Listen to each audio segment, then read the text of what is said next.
Mosuras, discúlpeme, la verdad es que estaba en la transmisión en vivo con el hermano Max por medio de lo que es Messenger. Voy a hacer la invitación.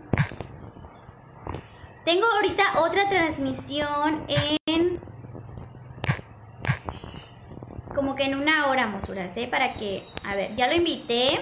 Vamos a ver si ahorita pues ya se añade a lo que es la entrevista. Me están enviando solicitud para añadirse a lo que viene siendo esa transmisión. Es solamente con el hermano Max. Discúlpenme, hermosuras, pero pues tengo que, listo, agregar. Ya se está agregando. Ya se está agregando, mosuras de mi corazón. En la parte de arriba para que se suscriban y no se pierdan ninguna de las entrevistas. Vean, este es mi canal de YouTube, Mayeli Sol Matthew. Ahí se pueden suscribir. Suscríbanse, hermosuras, para que no se pierdan ninguna entrevista. Así que estamos esperando a que el hermano Max se añada a esta videollamada. Dios te bendiga, Bendiciones, hermano, Sol. ¿cómo está? Dime, si así, Amén, estoy contenta de que está aquí conmigo en esta entrevista. si pongo el celular Gracias. así, no me veo como de cabeza, ¿verdad? No me veo bien, ¿verdad? Tiene que ponerlo de manera Horizontal, déjame ver. horizontal. Aquí, sí, Así mero, mero. aquí ya está horizontalmente. Déjame ponerlo bien. Hermano, pues ahorita usted nos viene a aclarar Por varios supuesto que sí. puntos en los cuales, pues, se habla de la iglesia a la cual Sí, por pertenece, supuesto. ¿verdad? Dame un segundito, voy a poner. ¿Me menciona el nombre de su canal, por El favor? nombre del canal es Huella Católica. Voy a poner algo acá. Ah, ok. ¿Usted qué piensa? Sí, Empezaremos. ¿Qué piensa usted acerca de que la Iglesia Católica, pues es una iglesia en la cual muchas personas creen que la mayoría de los curas son violadores, pedófilos, los acusan de pedofilia? ¿Usted qué piensa respecto de estos me parece rumores? que son rumores completamente infundados, difamatorios, porque si están diciendo que la mayoría, bueno, ¿cuántos sacerdotes habrá en el mundo? Son millones. Somos 1.285 millones de católicos en el mundo. ¿Cuántos sacerdotes católicos habrá? No he visto estadísticas. ¿Era 50 millones, 20 millones de los 1.285 millones de católicos? O sea, las personas que dicen eso conocen a todos los 20 o 50 millones de sacerdotes católicos en el mundo para decir que todos son, o la mayoría de ellos son pederastas. Creo que hay personas que tienen un gran prejuicio en contra de la iglesia. En ningún momento los católicos digamos que tenemos este problema. Desgraciadamente es un problema muy triste que, que tenemos sobre la pedofilia. Un problema que afecta no solamente a la iglesia católica, sino a las denominaciones protestantes, todas las religiones del mundo, cualquier cultura, sociedad, nación, raza, en todas las sociedades hay personas inclinadas a la pedofilia. O sea, este no es un problema exclusivo de la Iglesia Católica como mucha gente prejuicioso lo quieren hacer ver, ¿verdad? Es un problema mundial del cual tenemos que luchar contra este flagelo, ¿verdad? Este abuso contra las mujeres, sobre todo contra los más inocentes, y tomar medidas conjuntas a todos los católicos evangélicos, todas las religiones, tomar decisiones conjuntas junto con los gobiernos en el mundo para tratar de acabar con este crimen que se hace contra los niños. Me parece muy injusto y difamatorio que hayan personas prejuiciosas que tienen odio hacia la Iglesia Católica, que digan que la mayoría de los sacerdotes son pederastas. Eso es mentira. La mayoría de los sacerdotes estoy seguro que son personas buenas, honestas. Habrá unas manzanas podridas, siempre habrán manzanas podridas dentro de las frutas, como en todas las religiones. También sería injusto de que yo dijera que la mayoría de los pastores evangélicos son abusadores. Habrán uno que otro que son abusadores de niños, pero estoy seguro que la mayoría de los pastores evangélicos son personas buenas y decentes. Lo mismo pasa con los sacerdotes católicos. No se puede generalizar y mucho menos decir la mayoría. Ok. Eh, ¿Hubo realmente como que un estudio en el cual se revelara que sí, efectivamente sí existió casos de pedofilia dentro de lo que era la Iglesia Católica? ¿Realmente sí hubo Por así supuesto que como sí. pruebas? De hecho, hace poquito, en este mismo año, hubo una investigación, un reporte de un gran jurado en el estado de Pensilvania, el estado de Pensilvania en los Estados Unidos, donde se hizo público que durante más o menos unos 40 años se descubrieron que hubieron abusos sexuales de menores.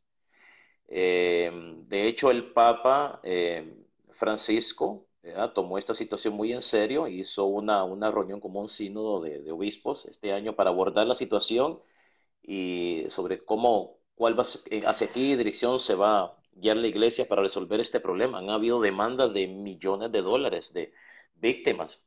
Muchas de estas acusaciones son falsas, son acusaciones hechas para sacarle dinero a la iglesia, pero muchísimas son ciertas. Desgraciadamente hay que admitirlo, son ciertas y reconocemos que tenemos ese problema dentro de la iglesia, pero también reconocemos que estamos tomando medidas para acabar con esta situación, porque es un problema no solamente que está acabando con la reputación de la iglesia, con la credibilidad de la iglesia, sino que le está costando a la iglesia cientos de millones de dólares. Entonces, ¿ha habido casos de extorsión a la Iglesia Católica debido a este tipo de De rumores? todo, de todo. Hay personas que han acusado a la iglesia falsamente para sacar dinero.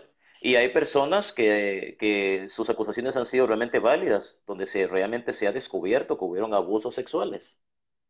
Lo que pasa es que cuando una persona hace una acusación, ¿verdad? No podemos saltar de un solo y decir, mire qué barbaridad, cómo violaron a esa persona o ese niño. Hay que investigar para ver si ese caso es real o es un caso inventado para sacar dinero. Cada caso es diferente, cada caso es diferente. Cada caso debe ser analizado individualmente para determinar cuáles son los casos verdaderos de los falsos. Pero hay las dos cosas y existen las dos cosas. Hay casos verdaderos de abuso sexual y hay casos falsos. Lo que hay que es investigar para saber distinguir uno del otro y tomar acción al respecto. Pero es muy triste esa situación. Pero ¿qué se necesita para ser sacerdote? Es que, pues, hay también estudios que revelan que la mayoría de las personas que se hacen sacerdotes les hacen un tipo de examen psicológico para saber qué tipo de mentalidad se cargan. ¿Esto es Por cierto? supuesto que sí, una persona para ser sacerdote tiene que pasar un seminario, tiene que sacar, tiene que tener un bachillerato, tiene que tener una maestría, posteriormente un doctorado, tiene que estar 8 años.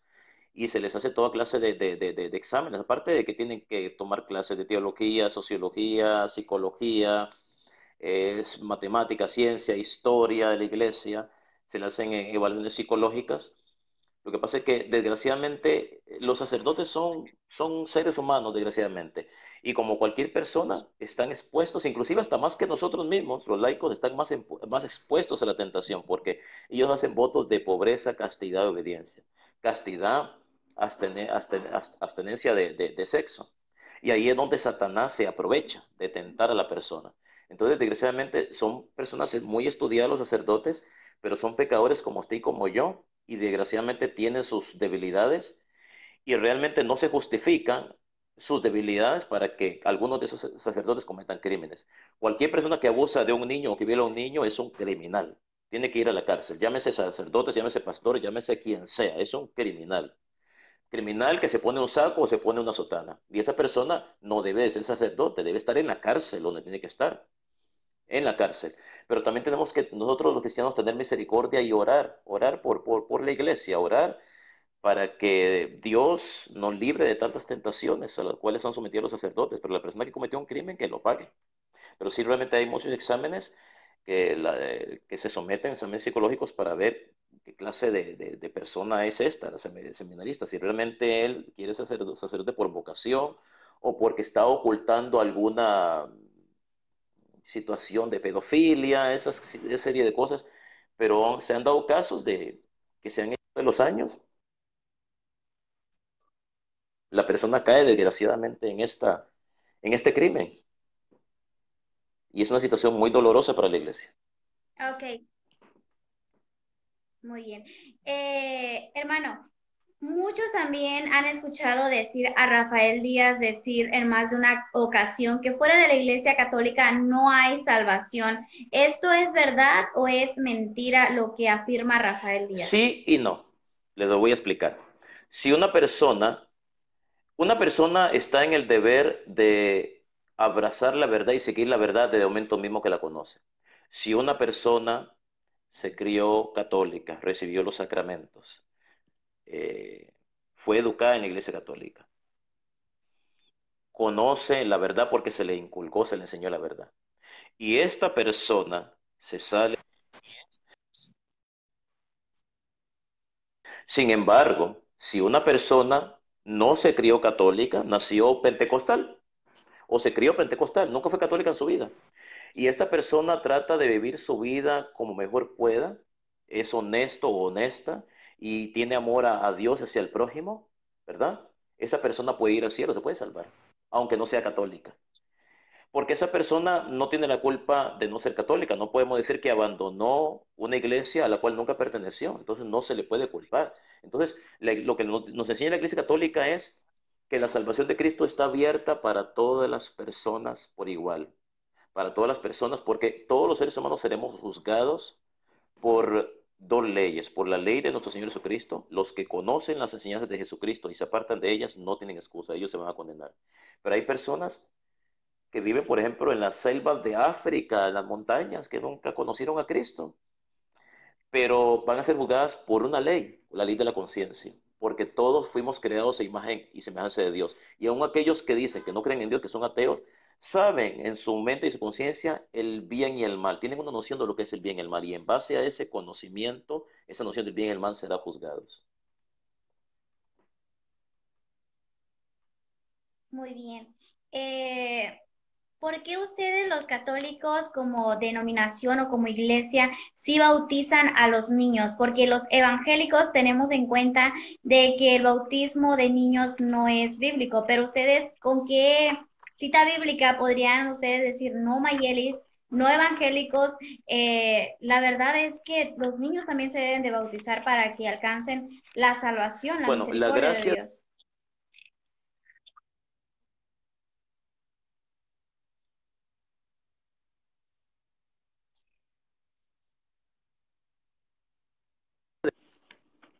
Sí, sí, lo que pasa es que estaba entrando una llamada, la corté. Bueno, en primer lugar, para saber si debemos bautizar a los niños o no, debemos de saber qué es el bautismo. El bautismo es el rito, ¿verdad?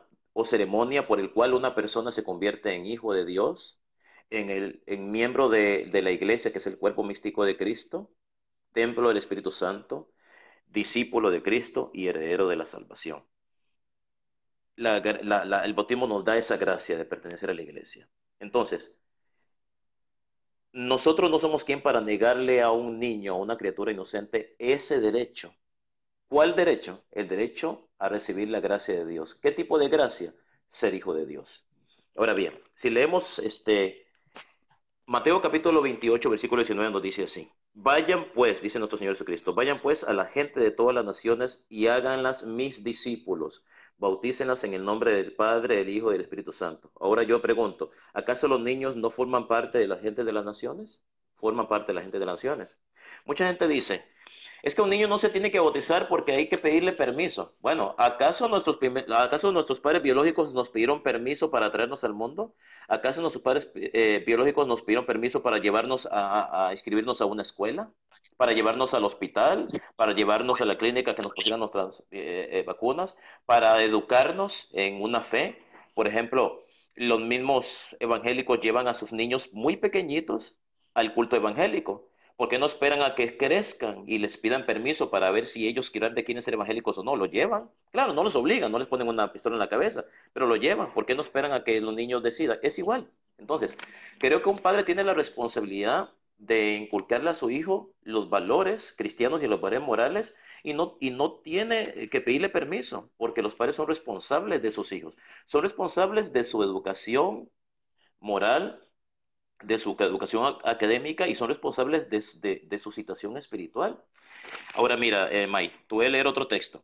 Hechos capítulo 16, versículo del 14 al 15. perdón, Hechos capítulo 2 versículo de 38 a 39, dice lo siguiente. Pedro les contestó, vuélvanse a Dios y bautícense cada uno en el nombre de Jesucristo para que Dios les perdone sus pecados. Obviamente ahí está hablando de adultos, ¿verdad? Pero continúa y agrega. Y así Él, refiriéndose a Dios, Él les dará el Espíritu Santo, porque esta promesa, o sea, la promesa de entregar el Espíritu Santo, es para ustedes y para sus hijos. O sea, el Dios nos da la promesa, una promesa, si somos bautizados. ¿Cuál es esa promesa o ese regalo, ese don, el Espíritu Santo? Pero esa promesa, ese don y esa gracia que es el Espíritu Santo, es ofrecida no solamente a los adultos, aquí dice, para ustedes y sus hijos. O sea, refiriéndose a los niños. Y un último texto para terminar. Primera de Corintios capítulo 1 versículo 16. También bauticé a la familia de Estefanas, pero no recuerdo haber bautizado a ningún otro. Es obvio que en una familia hay niños. Entonces, la Sagrada Escritura sí habla del bautismo de niños, pero de una forma implícita. No dice exactamente bautizaban niños, pero dice la familia de fulano de tal. Obviamente que en una familia hay niños. Y mira lo interesante, Mike, lo que voy a, Sol, lo que voy a decirte sobre el bautismo de niños. Ya decía el escritor y teólogo eh, eclesiástico Orígenes de Alejandría, ¿verdad?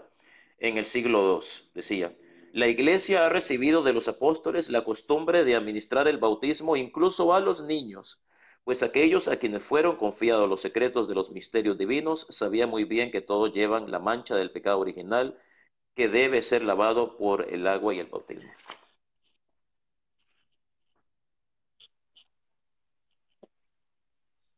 Muy bien, gracias por esta aclaración. Siguiente pregunta es, muchas personas dicen que la Iglesia Católica recibe miles y millones de ofrendas y de dinero. ¿Dónde es destinado todo ese dinero? Porque hicieron una investigación también, no recuerdo el año, en el cual decían que la Iglesia poseía la cantidad suficiente para alimentar a las personas en África hasta 2 veces. ¿Usted qué puede Es decir al completamente respecto de esto? mentira, una gran difamación. Si estamos hablando de los países más ricos del mundo, están Estados Unidos, Noruega, Qatar, Alemania, Inglaterra. El Vaticano es el país más pequeño del mundo, con una superficie de 0,44 hectáreas. Es el país más pequeño del mundo. También dicen que el Vaticano es el segundo país del mundo con más oro. Completamente difamación. ¿De dónde sacan esas estadísticas? O sea, la revista Forbes, que es una revista prestigiosa a nivel mundial, sacó, si mal no me equivoco, en el 2017 la lista de los países que poseen más oro en el mundo. La iglesia, el Vaticano ni siquiera está en los... Es más, ni siquiera está en esa lista, ni siquiera entre los primeros 100. Y salió Estados Unidos, salió Alemania, Rusia, salió Inglaterra, no sé qué otros países salieron en esa lista. Y dicen, no dice que el Vaticano es el segundo país con más reservas de oro en el mundo.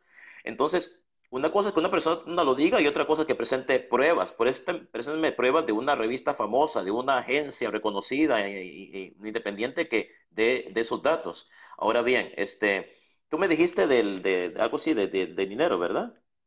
Tiene mucho dinero.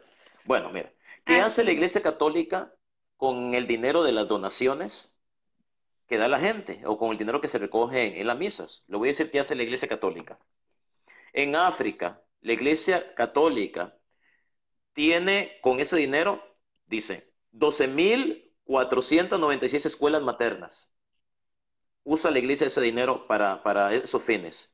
33.263 escuelas primarias, 9.838 escuelas secundarias, 1.074 hospitales, 5.373 dispensarios. ¿Qué son dispensarios? Dispensarios son como oficinas donde se proveen medicamentos para la gente que lo necesita.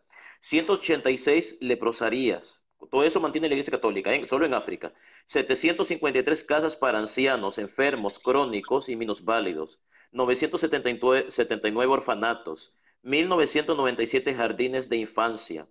1.590 consultorios matrimoniales. 2.947 centros de educación y reeducación y 1.279 otras instituciones. Y voy a leer solamente otros datos más, son muchísimos, pero voy a leer en América, en el continente de América. La Iglesia Católica mantiene con el dinero que recibe de las ofrendas de los 1.285 millones de católicos que hay en el mundo. La Iglesia Católica financia 15.788 escuelas maternas, 22.562 escuelas primarias, 11.053 escuelas secundarias, 1.669 hospitales, 5.663 dispensarios, 38 leprosarías, 3.839 casas para ancianos, enfermos, crónicos y minusválidos, 2.463 orfanatos, 3.715 jardines de infancia, 4.827 consultorios matrimoniales, 13.652 centros de educación y reeducación, 4.239 otras instituciones. Y un dato muy importante, ¿verdad? Para terminar sobre la ayuda y la colaboración que hace la Iglesia Católica al mundo. Quiero leerte algo muy importante sobre estos datos. Ok, en total tenemos que la Iglesia Católica administra un total a nivel mundial de 67.264 escuelas maternas frecuentadas por 6.368, perdón, frecuentadas por 6.388.497 alumnos, 91.694 escuelas primarias por 29.800.338 alumnos, 41.210 institutos secundarios, a los cuales asisten 16.778.633 alumnos. Además, sigue a 1.894.148 jóvenes de las escuelas superiores, 2.837.370 estudiantes universitarios.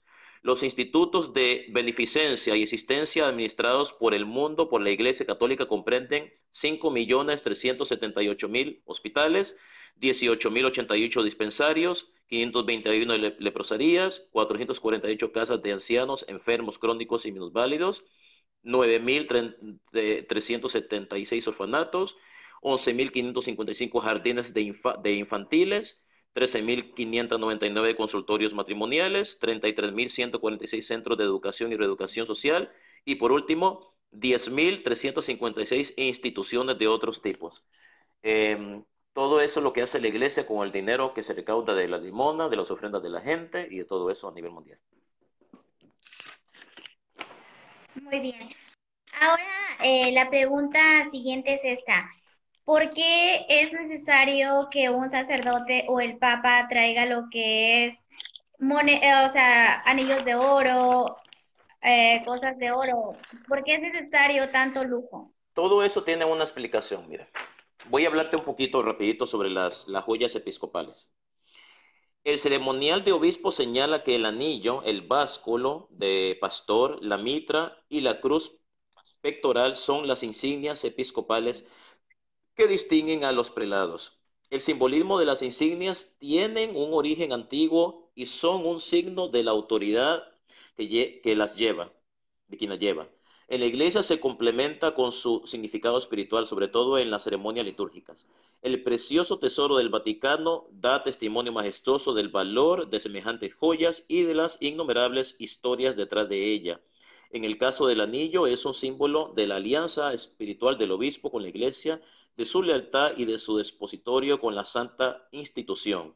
Lo lleva en el dedo anular de su mano derecha. Ya en el siglo IV, San Optato de Mileva menciona el anillo e indica que servía a reconocer que el obispo era esposo de la iglesia. Ahora bien, en el Vaticano hay muchos tesoros, ¿verdad?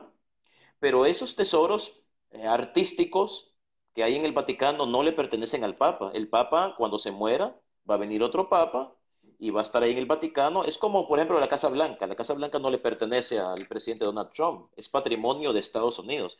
El Vaticano y todos los tesoros que hay en él fueron muchos de ellos donaciones o regalos que hicieron reyes a la Iglesia Católica en siglos pasados. Entonces, todas estas donaciones y regalos son un testimonio de la acción cultural que ejerció la Iglesia en épocas pasadas. Por eso es necesario, muy importante, estudiar historia para saber de dónde vienen todas estas cosas o estas obras de arte que se encuentran en el Vaticano, que no son propiedad de ningún papa, de ningún obispo, y de ningún cardenal, de ningún sacerdote, de ningún laico, de ninguna monja, de nadie. Es propiedad, patrimonio cultural, prácticamente no solo de la iglesia, sino de la humanidad. Entonces, estas joyas o este anillo que usa el Papa, de hecho, el Papa Juan Pablo II, el anillo que él usaba, fue una donación que le hicieron. Claro, muy costosa, costaba mucho dinero. Y él lo donó, creo que a un monasterio, si mal no me equivoco. Entonces, los papas no se quedan con esas cosas. ¿Verdad? Cuando mueren, esas cosas son o son donadas a instituciones caritativas. Es una costumbre que tienen los papas y los obispos usar estos implementos que no les pertenecen. Es como un préstamo. Pertenecen a la iglesia, son patrimonio de la iglesia. No son propiedad intelectual del papa. El Papa Francisco, si alguien cree que el Papa Francisco es multimillonario, que me muestre las cuentas bancarias del Papa, en qué país los tiene. Eso no es verdad. Si eso fuera verdad, el Papa tiene tantos enemigos, ¿no cree que ya hubieran enseñado cuentas bancarias se le descubrió al Papa una cuenta bancaria en Argentina, en Roma, de tantos millones de dólares? Ya se sabría, eso no se puede ocultar, es imposible, es información pública. ¿Por qué usted cree que sabemos cuántos millones de dólares tienen los grandes artistas y beisbolistas? Es información pública. Todos esos tesoros que hay en el Vaticano son patrimonio de la Iglesia Católica, no le pertenecen al Papa ni a ningún sacerdote. Eso está ahí por siglos y estará ahí hasta el fin del mundo. Ok. Usted como predicador, ¿qué puede decir? Estoy leyendo unos comentarios en los cuales piden explicación acerca de por qué la Iglesia Católica cobra por bautismos y cobra por hacer algún tipo de evento, vaya, correspondiente a la necesidad que tengan sus Es que feligreses. lo que pasa, el problema es que todo se ha salido de contexto. El problema es que hay mucha gente que le gusta torcer las cosas. No es que, o sea, la impresión que quiere la gente es que la iglesia le está poniendo un precio a los sacramentos. Oh, que el sacramento del bautismo cuesta tanto dinero. En primer lugar, los sacramentos son cosas que no tienen precio, son cosas invaluables. La Santa Misa, todas estas cosas. Ahora bien, el sacerdote vive del dinero que la gente le da, ¿verdad? Un sacerdote por lo general no es una persona que tenga un trabajo como yo, que yo trabajo, por ejemplo, aquí, yo vivo en la ciudad de Nueva York, tengo un trabajo, Dios, gracias a Dios, que tengo varios años de estar acá. Con ese trabajo, pues yo me mantengo, como, pago mi renta, mi comida. Dice San Pablo, el trabajador tiene derecho a su paga. El mismo San Pablo en la carta de los Corintios habla de donaciones. Le pide a la gente que haga donaciones. La iglesia pide dinero no porque le esté poniendo un precio a los sacramentos o a los matrimonios, a las bodas, a los bautismos, sino que ese mismo dinero que la iglesia recauda, la iglesia lo usa precisamente para las obras las cuales yo te señalé a ti. Las usa también para mantener al sacerdote, para que él compre su comida, para que él viva de ese dinero que la gente le da. Y una gran parte de ese dinero porque en una semana se pueden recoger, por ejemplo, aquí en Estados Unidos, en una semana, en una parroquia se pueden recoger hasta $5,000 o inclusive más. Entonces, el sacerdote no se queda con todo ese dinero. Parte de ese dinero va a la diócesis y la diócesis lo reparte a las diferentes instituciones o obras caritativas que están en la lista, la cual yo te leí a ti. Y parte de ese dinero también va al Vaticano y a su vez el Vaticano pues lo reparte para equitativamente o según la necesidad de cada continente o de cada institución que se encuentra en los diferentes países en el mundo. Muy bien. Aclarado ese punto, Mosuras, aclarado ese punto, más Rupert, predicador católico, acaba de decir en qué va destinado, pues, los cobros de este tipo de eventos que se hacen. ¿Usted qué opina acerca de que muchos pastores también son acusados de robar diezmos Bueno, o quedarse con los diezmos? es que yo pienso en primer lugar que no se deberían de cobrar diezmos. Fíjate, la Iglesia Católica en el Concilio de Trento, más o menos, estamos hablando del año 1500, la Iglesia Católica por un tiempo pedía diezmos, ¿verdad? Eso está escrito en la historia, inclusive el mismo. ¿Por qué razón lo hizo la Iglesia Católica? Porque ese dinero la Iglesia lo utilizaba para ciertos gastos que tenía, que era preciso que la gente con más dinero de esa época dieran esas donaciones o dieran ese dinero porque era una necesidad que la Iglesia Católica tenía en ese tiempo, porque no podemos comparar esa época con esta época. La Iglesia Católica nunca lo enseñó como un dogma de fe, como una doctrina dogmática, sino como una orden pastoral, no dogmática. Después la Iglesia Católica quitó esto porque vio que ya no era necesario. Cobró de diezmo según las circunstancias de la época, del Concilio de Trento, pero en la actualidad la Iglesia Católica no cobra diezmos. En algunas parroquias católicas, y eso yo no estoy de acuerdo, yo he hablado con esto con muchos católicos, en la iglesia, en muchas parroquias, por ejemplo en mi país, a las ofrendas voluntarias se le llama diezmo, pero realmente no es diezmo, así de que tiene que dar el 10% de su dinero, sino ofrendas voluntarias. Yo en lo personal no estoy de acuerdo que en esas parroquias católicas se le llame diezmo a las ofrendas voluntarias, porque eso da lugar a malas interpretaciones. Pero en cuanto al diezmo que se pide en muchas denominaciones protestantes, es o que se exige es el 10% del sueldo de cada persona. Considero que esto no es bíblico y en todo caso, si se pide, no se le debe coaccionar a la persona, no se le debe decir que si no da, esté cometiendo un pecado. Estoy de acuerdo que la gente dé diezmos en las denominaciones protestantes, que den el 10% de su dinero. Estoy completamente de acuerdo. Pero lo den por voluntad propia, no porque el pastor les diga, si ustedes no lo dan, están cometiendo un pecado contra Dios, le están robando a Dios. Y que ese dinero el pastor lo use para ayudar a los pobres, a la gente que lo necesita. Que no los use. Hay pastores, por ejemplo, y estoy de acuerdo, que tú estarás de acuerdo conmigo, estos pastores de la prosperidad como Cash Luna y Guillermo Maldonado. Esos señores. Imagínense que salió un pastor, no recuerdo quién, aquí en Estados Unidos, pidió a sus feligreses que le donaran 20 millones de dólares para comprar una avioneta para, según él, para hacer, porque Cristo le dijo que se comprara una avioneta para hacer sus viajes misioneros. O sea, es el colmo del descaro. Entonces, hay gente que crea denominaciones cristianas, cuales sean, que éstas sean, ¿verdad? No todas son así, pero algunos pastores crean congregaciones cristianas para lucrar con el dinero. No todos los pastores evangélicos son así. La mayoría son personas honestas, pero hay algunos realmente que lucran con la palabra de Dios, ¿verdad? Pero no podemos generalizar y decir que todos sean así. Ok, leeré la última pregunta para ya despedirnos. Predicador Mark Rupert, es ¿por qué ustedes creen en el rosario? ¿Dónde la Biblia lo dice? Me está preguntando la hermana Liz que en qué parte El de la Santo Biblia dice. Rosario. Quiero decirles algo del Santo Rosario muy, muy, muy interesante. No existe una oración más bíblica que el Santo Rosario. ¿Qué es el Santo Rosario? El Santo Rosario es la meditación de la vida de nuestro Señor Jesucristo, dividida en lo que nosotros le llamamos misterios, misterios gozosos, misterios dolorosos y misterios gloriosos. Ok. Por ejemplo, misterios gozosos, ¿verdad? La encarnación del Hijo de Dios, la visitación de Nuestra Señora a Santa María Isabel, el nacimiento del Hijo de Dios, la presentación del Señor Jesús en el templo y la pérdida del niño Jesús y su hallazgo. Estos son los misterios gozosos. Cada vez que decimos la encarnación del Hijo de Dios, rezamos un Padre Nuestro y 10 Ave Marías. El rosario en total se compone de 50 Ave Marías, ¿verdad? Y 10 Padres Nuestros. Entonces, el Padre Nuestro se encuentra en la Biblia.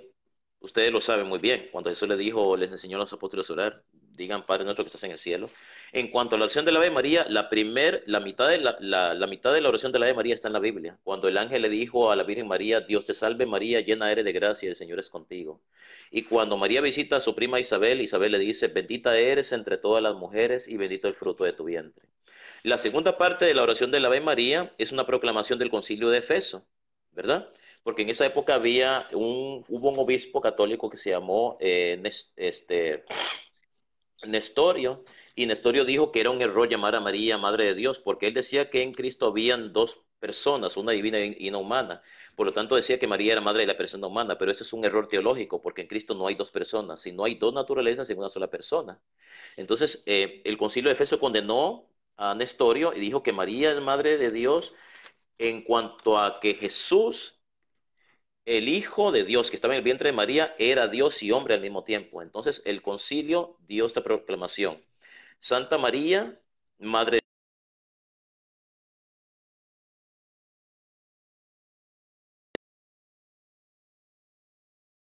de María fue escogida y consagrada por Dios.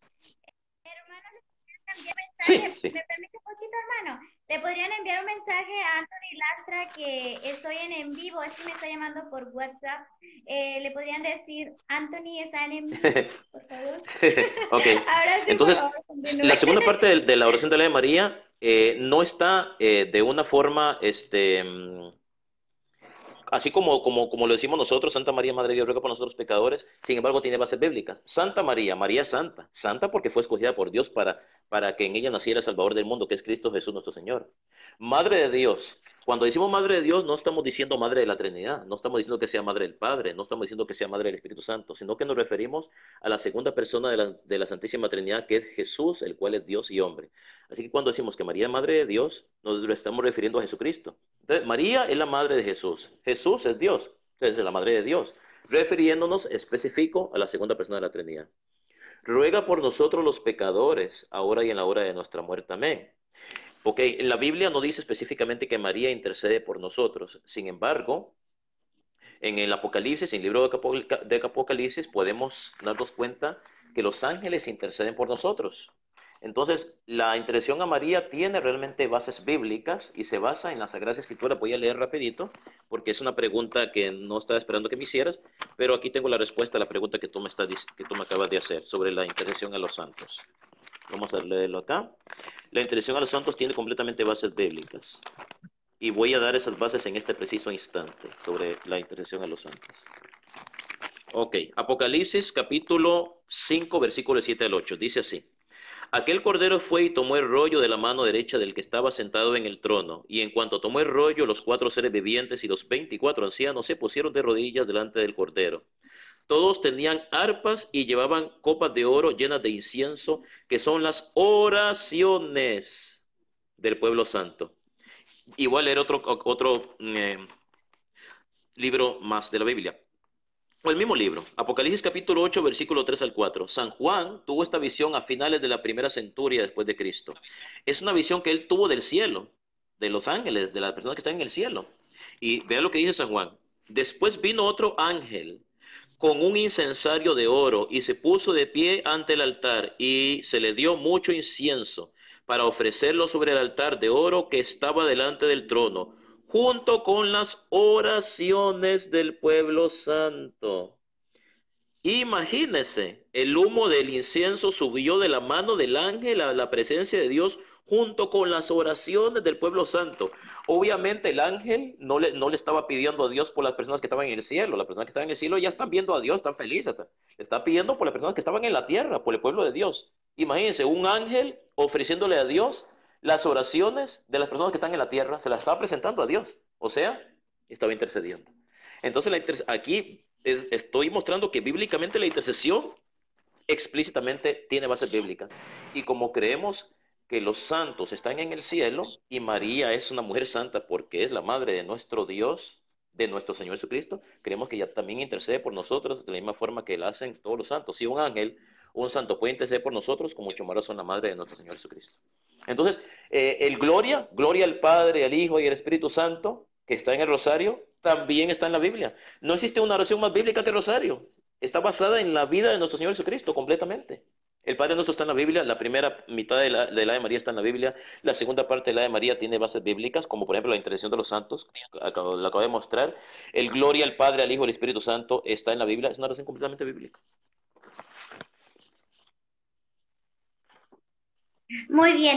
¿Qué opina usted acerca de los comentarios malsanos o comentarios pues groseros de parte de algunos católicos hacia evangélicos? Porque hay muchos como que leo comentarios católicos agrediendo verbalmente pues a evangélicos. ¿Qué opina acerca Me de este parece un comportamiento comportamiento? completamente reprobable, vergonzoso.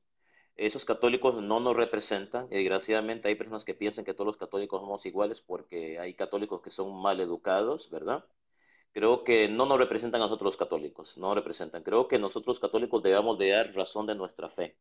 Y no debemos de repetir las ofensas por ofensas. Si alguien nos ofende, A las maldiciones debemos de contestar con bendiciones, no responder igual, porque si no, nosotros nos estamos bajando al mismo nivel que la persona que nos está ofendiendo. Entonces, ¿qué hacemos nosotros con criticar si estamos haciendo lo mismo? Debemos de predicar con el ejemplo. Hay un dicho que dice, las palabras convencen y el ejemplo arrastra. Seamos nosotros ejemplos como lo fue nuestro Señor Jesucristo, porque solo así podemos evangelizar, no solamente con las palabras, sino con el ejemplo. Tratando a las personas con amor y con respeto, las podemos traer a nuestro Señor Jesucristo y a los pies de Cristo, que eso es realmente lo más importante. Amén. Amén. Bueno, pues se acabó esta entrevista. Gracias, Mark Roper. De verdad te comportaste también a la altura de la situación. Muchísimas gracias. Fue todo con respeto y amor y para la Amén. gloria y Bendiciones. honra de Dios. Y para aquellas personas que tienen como que dudas acerca de cuál es la iglesia en la cual deben de congregarse, para estas son las entrevistas, para que ustedes puedan darse cuenta la opinión de uno y la opinión de otro base Sí, a la amén. Biblia. Amén. Sol, bueno, Al canal de El gracias. Predicador Mark Sí, Roper. ¿Algo que gracias decir, por hermano? invitarme a tu canal. Saludos allá en Michoacán, México. Quiero decirte algo que yo le había comentado a un amigo mío. Yo sé que tú vas a decir que no. Estoy seguro que vas a decir que no. 100% seguro que vas a decir que no a lo que yo te voy a pedir. Pero te lo voy a decir de todos modos. Se no Nunca sabe. he visto en mi vida, por lo menos en un canal de YouTube, jamás he visto en mi vida a una mujer, a una pastora. Bueno, digamos, no una pastora, puede ser evangelista, puede ser pastora o mujer evangelista, a una mujer debatiendo. Creo que un debate entre tú y yo rompería récord de audiencia. Así que yo sé que me vas a decir que no, yo sé, me vas a decir, no, no, yo no debato, no debato, pero por favor reconsidera la posibilidad, por lo menos, en un futuro quizás, ¿ok? Romperíamos récord de audiencia. Y el tema sería la virginidad perpetua de María. Una pregunta de la cual tú me ibas a hacer que no me hiciste, pero bueno, ya sé que ya se acabó la entrevista, pero considérala.